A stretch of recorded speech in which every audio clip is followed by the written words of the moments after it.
अनेक कहानियां हम बचपन से ही किताबों और टीवी सीरियलों में देखते आए हैं। लेकिन कुछ कथाएं ऐसी भी हैं जिन्हें आपने ना कभी पढ़ा होगा और ना ही सुना होगा। ये कथाएं अपने आप में अद्भुत हैं।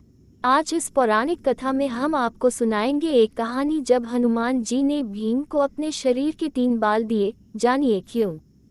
पांडवों ने श्री कृष्ण की मदद से कौरवों पर विजय प्राप्त कर ली थी।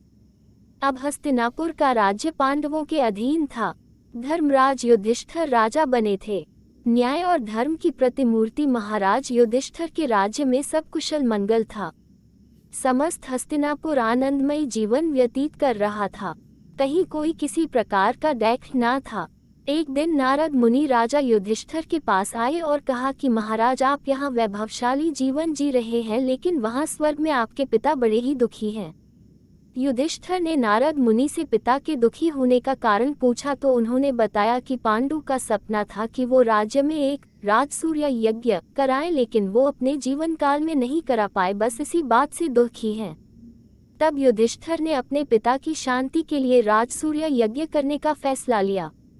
इस यज्ञ में वो ऋषि पुरुष मृगा को बुलाना चाहते थे। ऋषि पुरुष मृगा भगवान शिव के परम भक्त थे। उनका ऊपर का हिस्सा पुरुष का था और नीचे का हिस्सा मृगा हिरण का, इसलिए उनका नाम पुरुष मृगा था। युधिष्ठिर ने अपने छोटे भाई भीम को आज्ञा दी कि वह ऋषि पुरुष मृगा को ढूंढ कर लाएं ताकि यज्ञ संपन्न हो सके। भीम भाई की आज्ञा पाकर ऋषि पुरुष मृगा को ढूंढने चल दिए। एक जंगल से गुजरते हुए भीम को पवन पुत्र हनुमान दिखाई दिए। चूंकि भीम भी पवन वायु के पुत्र थे तो इस नाते हनुमान और भीम दोनों भाई हुए। हनुमान जी ने अपने छोटे भाई भीम को अपने शरीर के 3 बाल दिए और कहा, ये बाल तुमको मुसीबत से बचाने में मदद करेंगे। काफी दूर भटकने के बाद भीम ने आखिर ऋषि पुरुष मृगा को ढूंढ ही लिया। वो उस समय भगवान शिव का ध्यान लगाए बैठे थे। भीम ने जब उन्हें राजसूय यज्ञ में चलने की बात कही तो वो तैयार हो गए, लेकिन उन्होंने भीम में सामने एक शर्त रखी। शर्त ये थी कि भीम को हस्तिनापुर ऋषि पुरुष मृगा से पहले पहुंचना था। अगर पुरुष मृगा भीम से पहले हस्तिनापुर पहुंच गए तो वे भीम को खा जाएंगे। अब चूंकि ऋषि पुरुष मृगा का निचला हिस्सा हिरण का था तो वे बहुत तेज दौड़ते थे। भीम ने साहस करके उनकी यह शर्त स्वीकार कर ली। भीम ने तुरंत तेजी से हस्तिनापुर की ओर दौड़ना शुरू कर दिया। भीम ने अचानक पीछे मुड़कर देखा तो पाया ऋषि पुरुष मृगा उनके बिल्कुल नजदीक आ चुके हैं। घबराए हुए भीम को अचानक हनुमान जी द्वारा दिए हुए 3 बालों की याद आई। भीम ने एक बाल जमीन पर फेंक दिया। तुरंत उस बाल की शक्ति से बहुत सारे शिवलिंग जमीन पर उत्पन्न हो गए।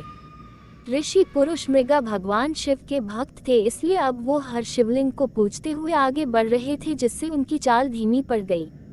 अब थोड़ी देर बाद भीम ने फिर दूसरा बाल फेंका तो फिर से बहुत सारे शिवलिंग उत्पन्न हो गए। इसी तरह भीम ने ऋषि पुरुष मृगा को पीछे रखने के लिए एक एक कर 3 बाल फेंक दिए, लेकिन जैसे ही भीम महल में घुसने ही वाले थे तभी पुरुष मृगा ने उनके पांव पीछे से खींच लिए और भीम के पांव महल से बाहर ही रह गए।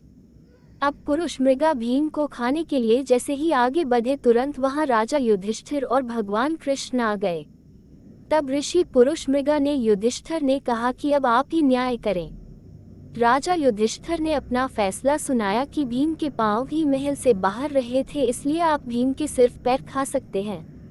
युधिष्ठिर के इस न्याय से पुरुष मृगा बेहद खुश हुए और उन्होंने भीम को जीवन दान दिया। फिर मंगलपूर्वक राजसूय यज्ञ संपन्न हुआ और ऋषि पुरुष मृगा सबको आशीर्वाद देकर फिर से अपने रास्ते पर निकल पड़े।